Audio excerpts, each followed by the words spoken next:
वहीं दिल्ली में चिराग पासवान और नित्यानंद राय की बैठक हुई है। आपको बता दें कि नित्यानंद राय बोले कि सकारात्मक चर्चा हुई है, सब कुछ ठीक है। आपको याद होगा सुबह एक तस्वीर सामने आई थी जिसमें नित्यानंद राय गए थे, चिराग पासवान के घर पर वो गए थे और उस वक्त चिराग पासवान घर पर मौजूद नहीं थे। ये कहा गया था कि उन्होंने ये जब नित्यानंद राय की तरफ से एक रात पहले मैसेज किया गया था कि टुमारो आई एम कमिंग, तो चिराग पासवान ने कहा ओके और उसके बाद वो पहुंच गए। शायद समय यहाँ पर निर्धारित नहीं था।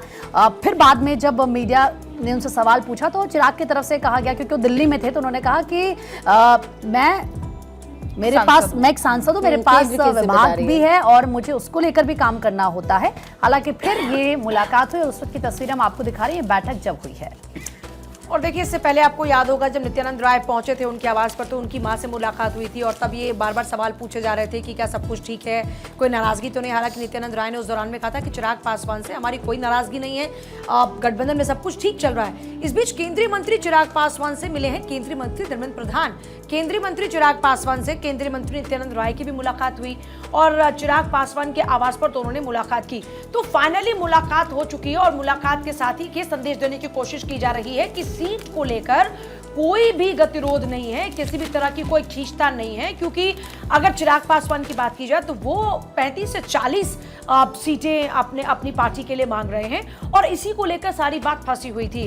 अब क्योंकि देखिए तारीखों का चुनाव की ऐलान हो चुका है और ऐसे में नामांकन की प्रक्रिया शुरू होने में कम समय है, तो जाहिर तौर पर अभी सबसे बड़ी बात यह है कि गठबंधन में दबाव बनाने की जो कोशिशें हैं, वो चाहे सत्ता पक्ष की हो चाहे विपक्ष की हो, दोनों ही और लगातार सीट शेयरिंग को लेकर दबाव बनाने की कोशिशें की जा रही हैं। इस बीच चिराग पासवान को मना लिया गया, इसी तौर पर एक मैसेज जरूर जाता है। हालांकि चिराग पासवान बाद में कहते नजर आए कि मैं बिजी था, मेरे पास मेरे मंत्रालय के कुछ काम थे, लेकिन एक हकीकत यह है कि जो चिराग पासवान आमतौर पर जब गठबंधन की बात आती है सबसे पहले खड़े होते हैं, तो इस बार जब सीट शेयरिंग की बात आई तो उनका एक बार भी ना मिलना या उनकी व्यस्तता सीधे तौर पर ये मैसेज कन्वे कर रही थी कि कुछ ना कुछ तो है जो दबाव बनाने की कोशिश के तहत देखा जा रहा था या नाराजगी के तौर पर देखा जा रहा था। लेकिन कहते हैं ना, अंत भला तो सब भला, और अब चिराग पासवान को इन तस्वीरों को देखकर ये माना जा सकता है कि मना लिया गया है।